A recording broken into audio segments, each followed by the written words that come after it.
I've been wondering, how did your journey start? I think 25, 26 years back. There will be a spark going. For me, the spark went for real estate, and we stuck with real estate.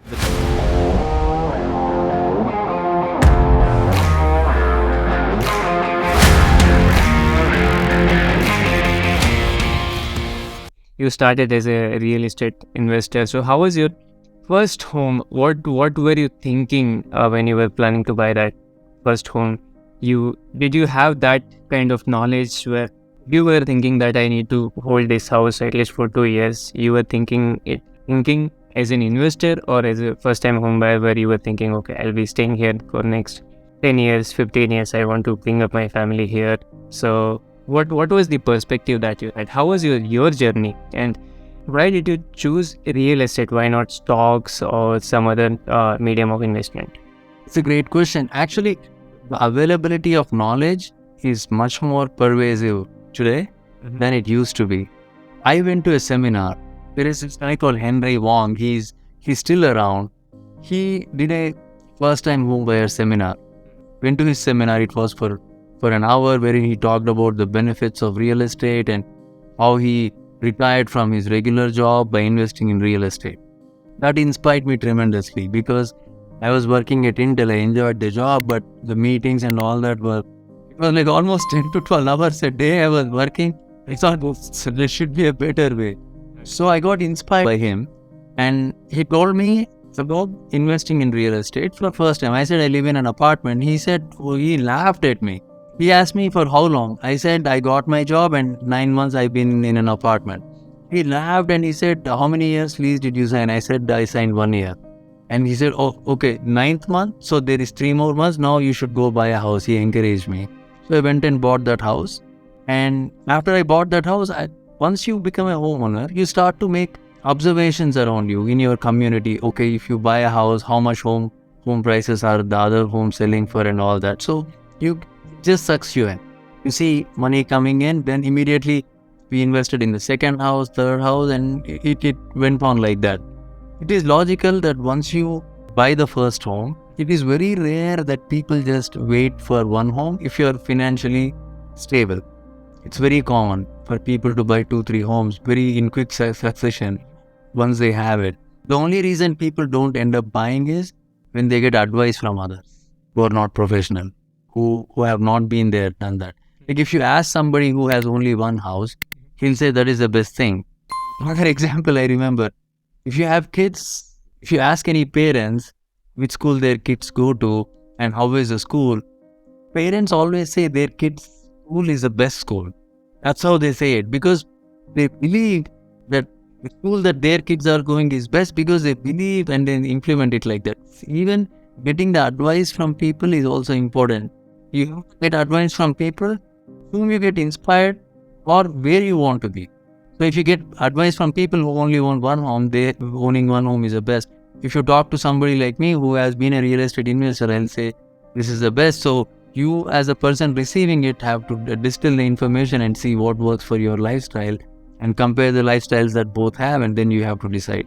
I'll tell you my experience. Financial education is something that most of us were never privy to growing up.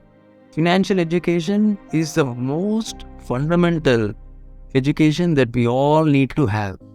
Whenever there is an opportunity to learn anything related to money, we have to learn it. We have to learn it not because we are going to invest in it. Learning about cryptocurrency, then investing in life insurance, investing in commercial buildings, homes, stocks, we have to jump in and learn as much as we can, because there will be an opportunity in my time wherein there will be a spark going, saying, oh, I have to invest now. Then you should know which vehicle you have to invest. For me, the spark went for real estate, and we stuck with real estate. The reason I have few stocks here and there, because again, when talking to friends, they say, oh, put it in Tesla, it goes up. I put all my money in Tesla, it went. So I can't blame my friends for that, but we have to diversify. But then if I have to buy Tesla stock, I have to pay 100%. No mortgage for it. I cannot leverage.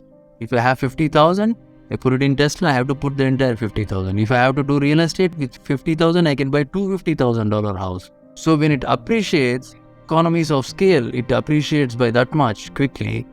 When I look at my cash on cash return, in the sense that how much cash am I putting in, how much cash I am pulling out, if I look at the returns, there is no comparison. I have invested in stock all my life, but majority of my investments have been in real estate. And when I look at the cash to cash comparison, there is no comparison. It's really huge with real estate. Plus, you have an opportunity to earn cash flow. You can convert primary home to an investment home. You can move out.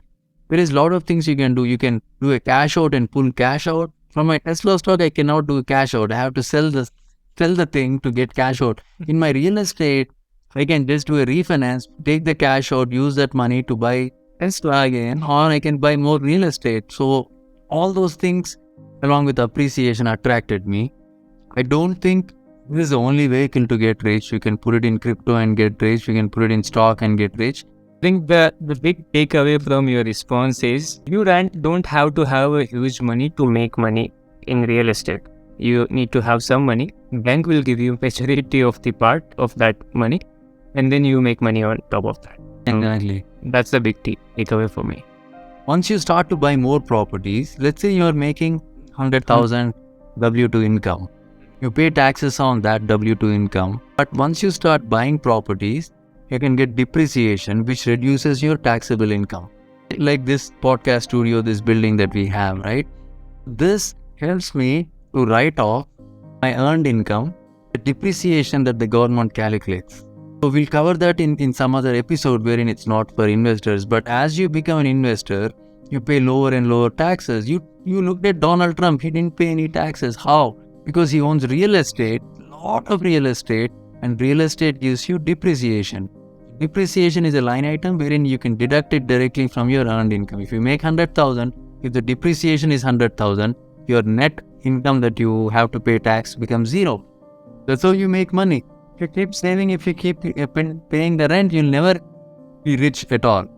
So if you want to at least have a shot at being rich, you have to reduce your taxable income, and you'll graduate to that. You have to first buy your first home, then when you talk to all these people who have been doing it for years, then you learn how to do it, get inspired, and then you reduce your income, and real estate is a good way to do it. When I was reading the news about the tax reports, I thought, man, he might be losing a lot of money, but I think that's not the case. The way you are saying it, he's saving a lot of money. Saving a lot of money. You don't pay taxes. Otherwise, you are paying 30 to 50% taxes. Donald Trump saved all that and put in more real estate.